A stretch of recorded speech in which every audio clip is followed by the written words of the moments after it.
back to the Fermented World channel. Today we're making a melomel, which is a mead that has fruit in it. We've got one of these packets from the supermarket. It is a mixture of finely diced strawberries, peach, pineapple and mango. So it might be a little bit like, woo, Nelly. Might be a little bit like one of the exotic meads that I did, where there was an exotic mix, which was pineapple, peach, papaya, and was there something else in there as well? Can't remember now. Such a long time ago. But anyway, that is what we're brewing today. We need the honey out. The honey. I'm down to one more bottle of this, so I've got just enough to do these 2 batches, and then it's going to be, I need to find some more honey. It's gone up in the supermarkets now, this stuff, Blossom Honey from Hilltop.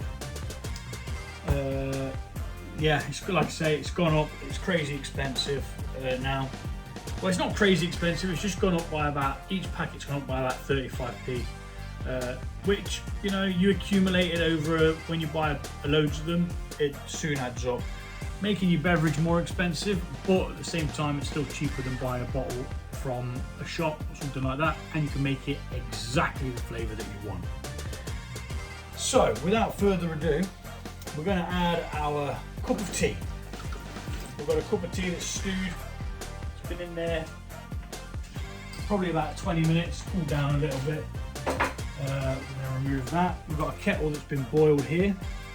We're going to get this up to the ½ litre mark. We don't really want any more than that. I can move that out. And then what this does is it allows us to add the honey and just mix the honey in very, very simply without adding too much heat to it as well. It won't affect the honey.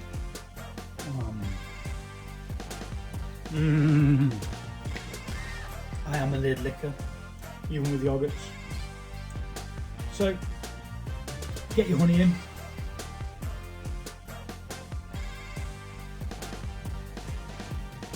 We're using 2 of these, which is 1,440 grams of honey. That should give us a rough ABV, if it fully ferments out, of about 14 to 15%, and then we're going to back sweeten. I've got a bit more of experimenting to do with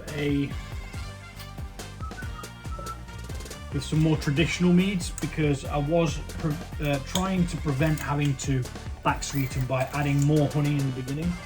But what it ended up doing was making the meads super sweet when they're finished, and the yeast just gave up. It literally gave up the fight. Would not consume any more of the honey, and it left it extremely sweet for about 1, 2, 3, 4, maybe 5 meads that I did. So I got really annoyed and just left them for ages, and they barely changed. They barely moved by the time I'd come back to them. So yeah, using the original amount of honey that I used to use, I'm going to go back to back sweetening until I can do the experiment where I use the normal amount in a traditional, and then try and tweak it. So maybe having 2.5 of these, see whether that makes a difference, whether it can ferment that, and so on and so on. So let us get this over here on, because what we're going to do is, first of all, actually, we're going to try to get some of that hot liquid out without the honey with it. We just want the liquid. And this will save us adding any more hot water, you see, because the more you add, the more chances are that you're going to be out of range when it comes to pitching your yeast, because there is a certain pitching temperature that they're happy with. Mine always ferment at around 20 to 22 degrees. That seems to be the sweet spot for me. That's where mine seem to be happy. Don't really get any issues at that temperature.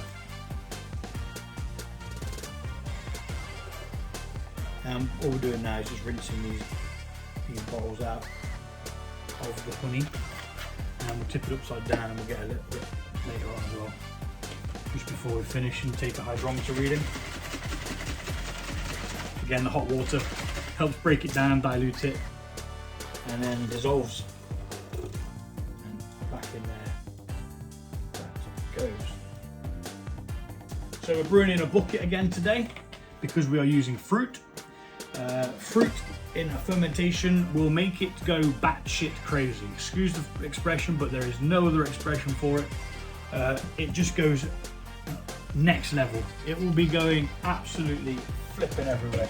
Even if you just use fruit juice, which is, you know, it just goes absolutely bonkers mental. So yeah, that's exactly why I'm using the bucket. Although I've kicked myself because I just remembered a different mead that I'd bought some fresh fruit for that I was going to do, and yeah, so that's been postponed now until one of these fermenters buckets is finished. So what I need to do is I need to get the fresh fruit, I need to chop it up, and I need to bang it in the freezer before it goes off again.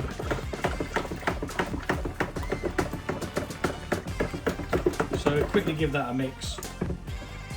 Make sure it's all kind of, it's going to be thicker than it needs to be, but what we're going to do now is we're going to top this up with some cold water to the 4.5 litre mark. Okay, so we're at the 4.5 litre mark now. Just give that a gentle stir, let it all mix in. We're going to be stirring again in a second anyway, because we're going to add some yeast nutrients. Because we are using fruits, we're going to be using something called pectolase, which will help break down the pectin inside the fruits, which can cause cloudiness in beverages and things like that. So one of them in there, need some more of that actually soon. Probably got enough for one more batch of something with a fruit in, and then we're going to need to buy some more of that. So 1 teaspoon of your pectolase and 1 teaspoon of your yeast nutrients is what we need. We're going to give them a good mix. And this is up to the 4.5 litre mark, as I said. The reason why I do 4.5 litre is because that's what, when I transfer it into a demijohn after the main fermentation, when it goes into secondary, it's going to go into one of those containers, which is 4.5 litres. Also, you tend to lose some in the fruit. It absorbs a bit of the fruit. So if you do start with 4.5 litres in a bucket, you can't really do that in a demijohn. You have to start with 400 in the demijohn if you're adding fruit, and just pray it doesn't blow over, because sometimes with fruits you're better off having this, like a demijohn, sat in a bucket like this, just so it can't go all over your floor or your worktop or your brewing corner or whatever you call it. So we've mixed them in. Next step is to remove the stuff we don't need anymore. Yeast nutrients, pectolase, and spoons. And what we're going to do now is we're going to transfer it into this. Now, these are capable of doing bigger batches. You can do a 9 litre batch in these, but I'm not doing a 9 litre batch today. I'm doing a gallon batch, which in the UK is 4.5 litres ish. Pop that over there. So we will be adding this fruit now. Strawberry, peach, pineapple and mango. You can get this from Tesco's at £3.50.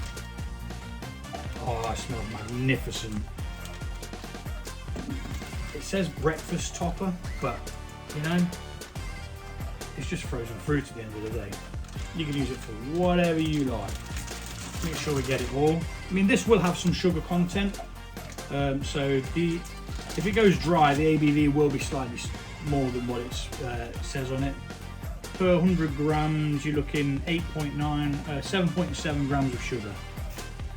But it's really hard to take that into account So that's why we're adding it beforehand, and we'll then be adding our must to that. Now must is what we call the honey water before it's fermented.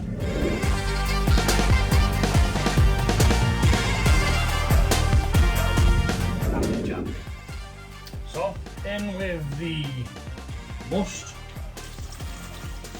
Doesn't matter if it splashes about at this point. We do want oxygen in there. We are going to give this a mix with my little whirly whirler. Just to make sure that we get a valiant amount of oxygen in there, because we certainly need it to begin with.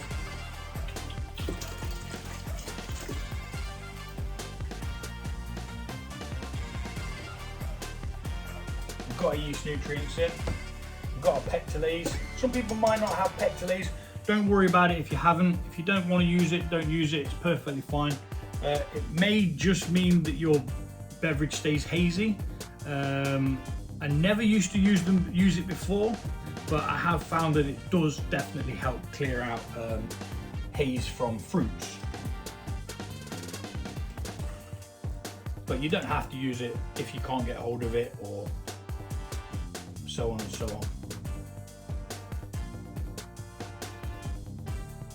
I mean, already it's got a nice colour. It's got like a peachy kind of colour to it.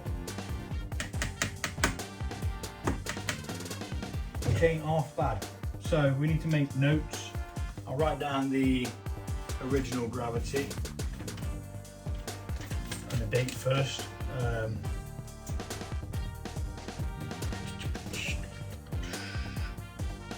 going to put melomel at the moment, just for ease.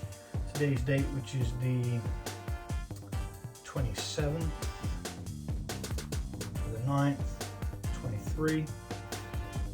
Original gravity was 1.2468.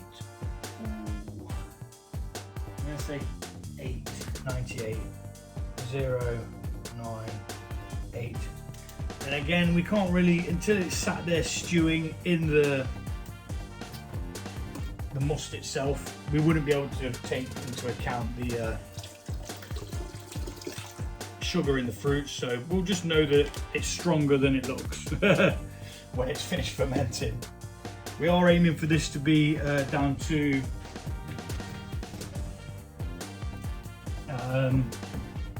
around dryness if possible. Right, I need to set up my little swizzle, which is literally a paint mixer. A chap at one of the local homebrew stores around here, he's a closed up shop now, but he does have an online thing that you can check out called Cheers Homebrew. He's gone more to online sales and things like that, because it's just not worth having the shop open. And he gave me this. So yeah, we're gonna beat some oxygen into it.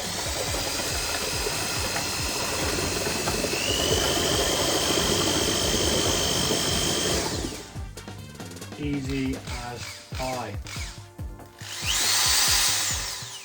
Make sure we get every little bit off. And yeah, this goes in there. Job's a good one. Plenty of oxygen in there in minimal time, minimal effort. Now all that's left to do really is add some yeast. That is how easy mead making is. It's you know, the first step of it is done really quick. Sterilizing the equipment does take time, because you have to wash it and sterilize it, which is why you should always rinse your equipment after using it, even if you just give it a quick blast under the cold tap, just to get any debris bits off it and stuff like that. It does make a big difference. So we've got half a packet of Mangrove Jack's yeast, and we're going to now mix that in gently with the spoon. We've already beat loads of oxygen in, so we don't need to do that again.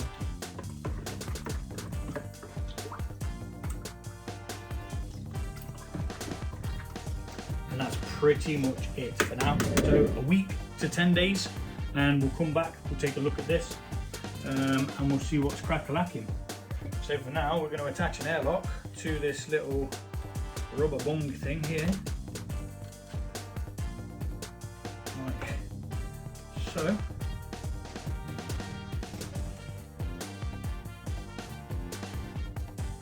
And close it up. Although what we didn't do was check the temperature, which is at 22, so that's perfectly fine. Which is what it's going to ferment at anyway. And there you go.